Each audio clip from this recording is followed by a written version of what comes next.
सागर।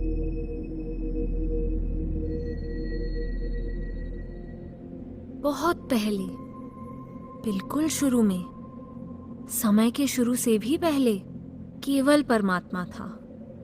परमात्मा के सिवाय और कुछ भी नहीं था। तब न आकाश था, न ग्रह, न ही सूर्य, चांद और सितारे। न इंसान था, न पशु, न पक्षी, न पेड़। कुछ भी नहीं था सिवाय परमात्मा के।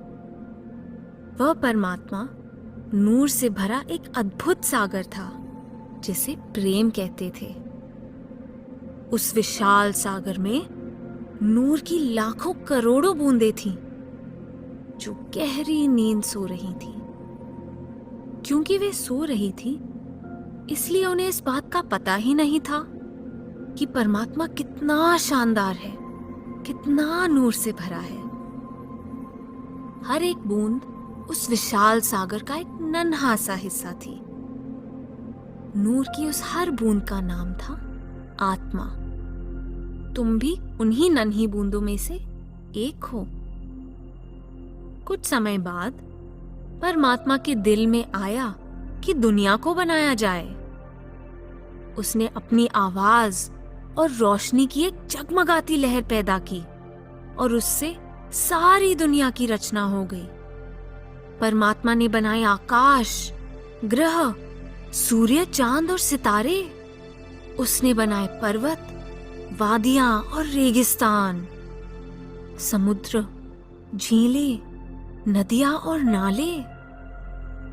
यह दुनिया बड़ी खूबसूरत और शानदार थी, लेकिन इसका आनंद लेने के लिए इसमें कोई नहीं था। इसलिए परमात्मा ने सोचा कि एक नाटक रचा जाए। उसने आत्माओं को एक्टर और नई रची हुई दुनिया को स्टेज बना दिया। वह खुद डायरेक्टर बन गया और उसने अपने नाटक का नाम रख दिया जिंदगी।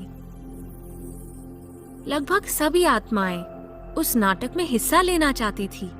इसलिए परमात्मा ने उनसे कहा कि तुम इस नूर के सागर यानी अपने इस घर को छोड़कर दुनिया की स्टेज पर एक्टिंग करने के लिए नीचे जाओ।